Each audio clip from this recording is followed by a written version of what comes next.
Hello, friends, and good morning or afternoon or Tuesday or Monday. I don't know. I'm just going to say them all right out of the top because I don't know what day it is, but I do know that this is the Happy Half Hour brought to you by our friends at Deep Eddy. How about that? We'll take some Deep Eddy today, Darin. It's entirely possible. I'm actually feeling okay this morning because I woke up after about a 2-hour nap at home after that red-eye flight last night, and my wife told me I looked like a movie star. Oh, wow. Yeah. That's nice of her to pump you up like that and make you feel better. Yeah, specifically, she said I looked like Nick Cage in that movie where he drank himself to death, referring to the 1995 classic Leaving Las Vegas. That's okay. We're bleary-eyed, but we do it for the people, so we're here for you to break down Monday Night Football. Carolina Panthers, not the trip they were looking for, 20-9 loss to the San Francisco 49ers. You've been on Panthers.com all day in the YouTube channel. You've read all about it. You've seen the highlights. You've done the things. That was not what they were hoping to put on tape out there in San Francisco. Rough night offensively, only 43 offensive plays, and according to my many years of experience in the NFL, that's not enough football plays, and that's where it all began. I mean, they weren't able to sustain anything offensively, 1 of 7 on third downs, only 12 first downs for the entire game. Just not enough happening in that aspect. 43 offensive plays as well compared to the 49ers, I believe, 70? 70-some, yes. That's not enough. That kind of tells the story of the game right there, too. 230 yards compared to 340. The 49ers were 7 of 13 on third down. That's hard to, and the time of possession as well, it was like 38 minutes compared to 22. I'm rounding a little bit, but for the most part, I think there's a couple of stats that maybe tell the biggest story of the game. 3 points off of 3 turnovers. Anytime you only you come away with 3 points off of 3 turnovers, that's defense did everything they could to keep Panthers in this game for as long as they could. And when the offense couldn't do anything with it, like, you're not going to win many games like that. And I think there's several plays from that game that are going to haunt them for a while. Right. And they all have to do with what they did on those drives coming off of those 3 turnovers. Right. J.C. Horn played a great game, and then obviously, unfortunately, left with a concussion in the second half at halftime. But he had Brock Purdy's number that entire first half. Yeah, he sure did. But the first JC interception led directly to the 1st and goal at the 1. Yeah. When Bryce gets picked off, he's looking for Mitch Evans. God, I love Mitch Evans, the rookie tight end from Notre Dame. I asked him what he saw in that play, and he said a lot of dudes. Yeah, it gets compressed in there, Mitch. But Bryce, 1st and goal from the 1, rolls out, probably had a chance to pile on. Had Mitch in a pretty good position coming across the back of the end zone, but Jair Brown made a play. And as the great John Fox liked to say, the other team practices too. And the 49ers made a couple of plays. Jair Brown made a couple of them himself. You know, he had the 2 picks against Bryce. That second pick, somebody had a hand on T-Mac. Yeah, they got away with something there. Was pulling him a little bit. I mean, that play practically had sound effects, like boing, when you look at T-Mac trying to get to the ball and he's sort of clutched up, not able to get to it. But Brown had the 2 picks of Bryce. The offense never found that rhythm. One of the things about having only 43 plays is you don't get to run. I mean, they only had 13 rushing attempts, 9 by running backs. And the per carry average was really good. I mean, 5.3, I believe it was, per carry. That's the kind of football the Carolina Panthers want to play, but when you're not converting third downs and then you get in those trailing situations late in the game and you've got to throw, that's when you're unable to run. And only 9 carries combined between Rico Dowdle and Chuba Hubbard, not enough. And they only had 1 drive. Their longest drive was 8 plays. Yeah. No drives of double-digit plays. 1, 2, 3, 4, 5. 5 drives of 3 or 4 plays. Yeah. That's not sustainable. It just felt like, like you said, they could never really get in a rhythm for some reason at any point during the night. And this was a defense that you feasibly could have gotten into a rhythm against. We saw it working at times. We saw it work in spurts. Rico and Chuba both ran well when they did get a chance. Canales kind of explained afterwards, he's like, I wanted to build a little bit off of last week with the Falcons game and kind of build off of that passing performance. He said, and then you get down later in the game and you've got to pass. there's different moments where you can ask yourself, like, should they have run it there? Maybe. Maybe not. You know, it's a lot of woulda, coulda, shoulda after a loss. But, yeah, it never felt – for a game where it felt like the 49ers never really had control until the end, it also felt like the Panthers' offense could never get anything going. Yeah. And that ended up making all the difference in the game. To be honest, and you know me, I'm a proponent of old man football. There's never a run I don't prefer. But I don't hate the idea of being a play-action pass team at the goal line. I mean, it gives you opportunities. I mean, again, I think if people had that, you know, as they look at that tape, if you've got plays to go back and do over, I think Bryce probably has the pylon on that. Right. I think he's going to look back on that and realize there was nobody but Austin Corbett between him and that pylon, and I think he probably had a decent shot at that. But you're also talking about a guy who's coming off a painful ankle injury that he played through in Atlanta. So that's why that one was so frustrating for the Panthers because, again, a week ago we were sitting in these chairs, or whatever day it was. I have no concept of time anymore. And you're coming off an Atlanta game where you throw for 448, and everything's clicking and everything's working offensively. You know, the challenge for this Carolina Panthers team, as it's young, we've talked about this throughout the year. It's a young team. It's growing and learning new lessons every week. You're learning how to go on the road. You're learning how to come back, all those things. They've got to learn how to become consistent, and that's going to be one of the biggest challenges for this team because it is still a very young team with a lot of moving parts. I mean, we've talked a lot this year about 9 offensive lines in 12 games, and then Chandler Zavala leaves mid-game, and Jake Curhan, come on down, spin the wheel of offensive linemen and see who's going to be this week's contestant. He finished up the game, and he's played pretty well when he's gone in there, but it's kind of hard to tell who's going to be available this week on that side of the ball. But I think if you watch the patterns of the Carolina Panthers, they came out of the New Orleans game the week before knowing they had to really lean into the pass game.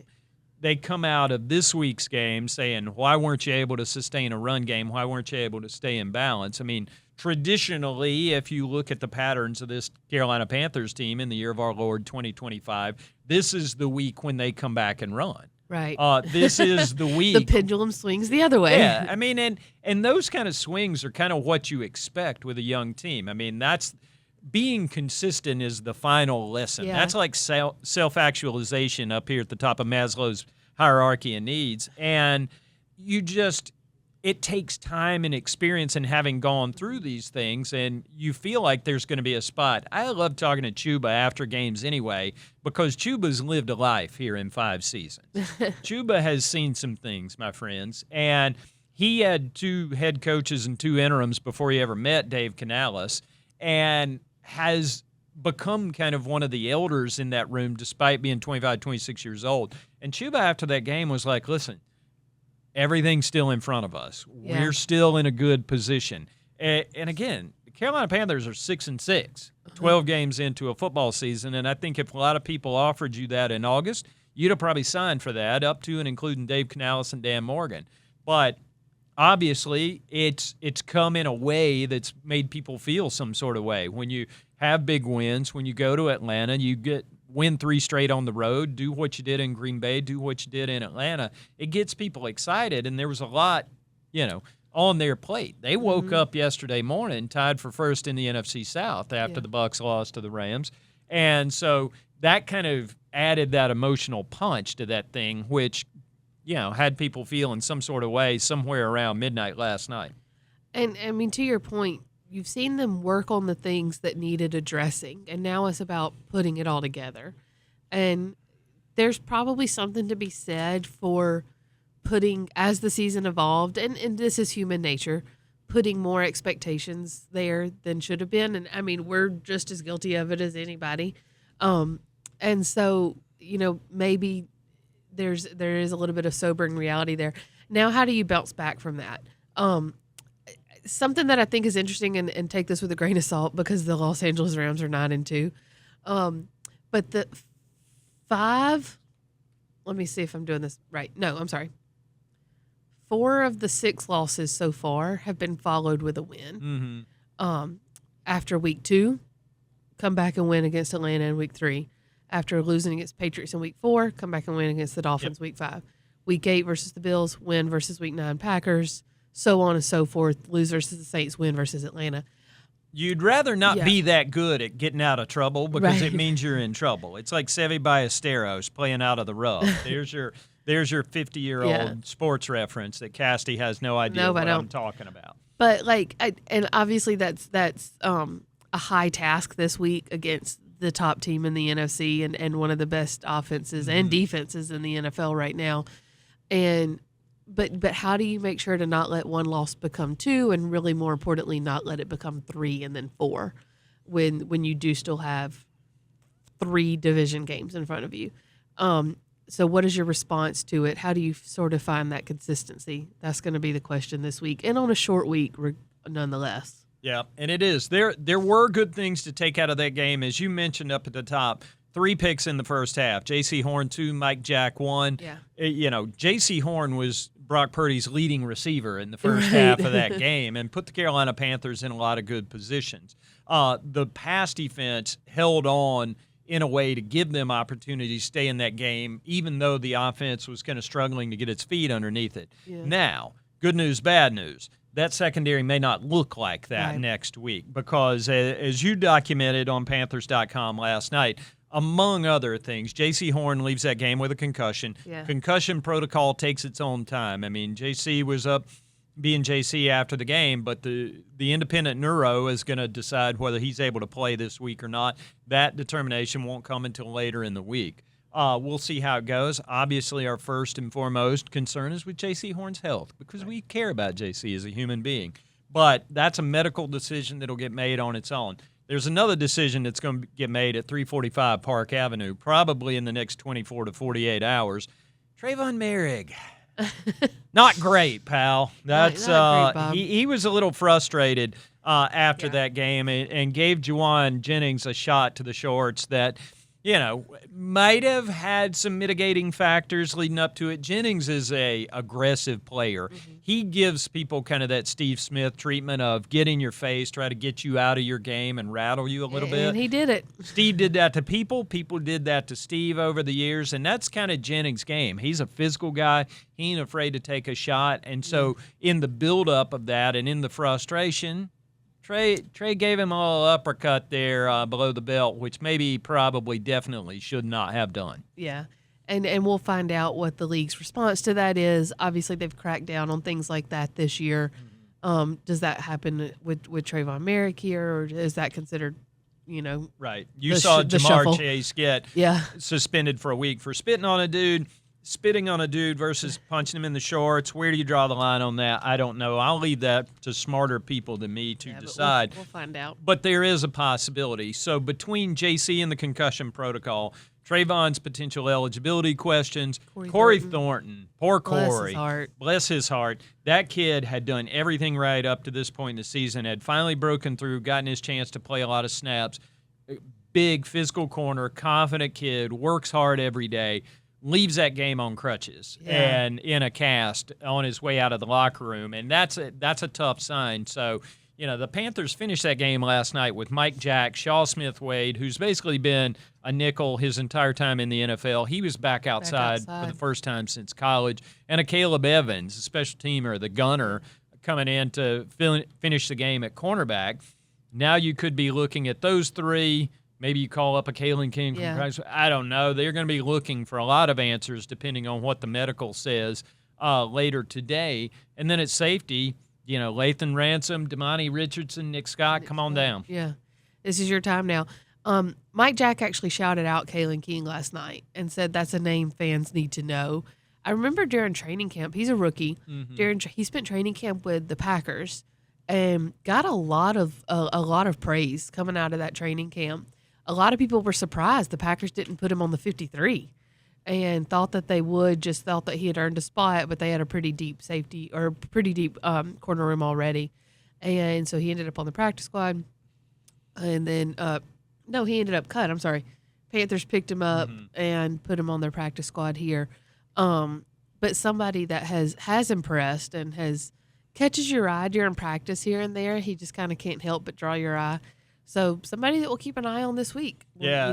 This could be his shot to kind of come up and show what he's got. But there's a lot there's a lot has to happen. There's a lot of stuff. There's so many moving parts. And when you see, just as I made about my 8th trip to the coffee machine this morning, you see Dave Canales and Dan Morgan walking back and forth to meetings. They've got that look on their face like, don't make small talk, I'm busy. Yeah. And you see them, you know this is going to be a busy week in trying to get a team ready to play on the field. Those injuries are not limited to the secondary. Carolina Panthers, of course, went into that game with a couple of backup linebackers and Chris Barnes, promoted from the practice squad for the 3rd time. He'd need to go to the 53 to play again, and that's probably a need. Claude Charles started the game next to him. Claude wasn't able to finish. He left the game with a concussion as well, so he'll be in the protocol moving forward. We'll see what that means for him.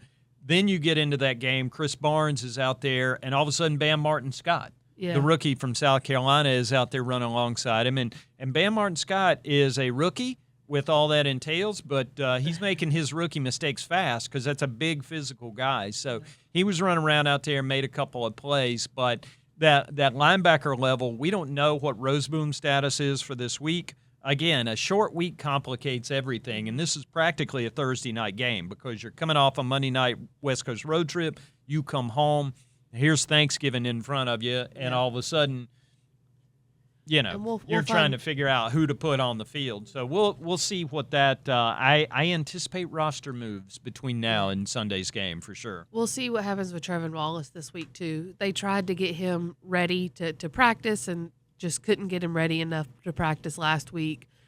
Obviously that's difficult on a short week, but they will try again with that. It'd be great. I'd be a little surprised, but we'll find out.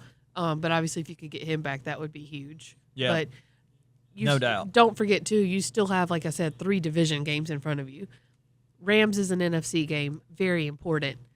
You really, really want to be healthy for those Saints and Bucs games. So. Yeah, no doubt, no doubt. So we'll keep you posted on all that as the day goes along. Here's the problem with coming off that Tuesday, and I know it's Tuesday. You know how I know it's Tuesday? Because I wrote it in all caps right here in my notebook. Which he had to do after calling it Monday more than once. Yeah, it's, again, I'm not designed to know what day of the week it is. I am told by people in my family that there's this thing coming up on Thursday called Thanksgiving. I hope yours is happy and healthy and you get to hang out with all your friends and family and eat all the cool Thanksgiving food. I'll be at the house probably with all those people listening to LaLarlo Guthrie. It's Alice's restaurant season. I'm going to make Cassidy listen to that 18 or 19 times through. That'll fill time between now and Thursday. Isn't the song like 23 minutes long? At 18 and a half minutes, give or take a few. That was about the Carolina Panthers' time of possession last night. Yeah. No, not really. But a lot of stuff coming up. So keep it locked on Panthers.com all week. We're going to have breaking news for you. We'll have all the analysis coming up and getting ready for the Rams week. So Panthers.com, keep it locked on the YouTube channel until a point later this week to be determined when we'll reconvene with the Happy Half Hour. We'll see y'all next time.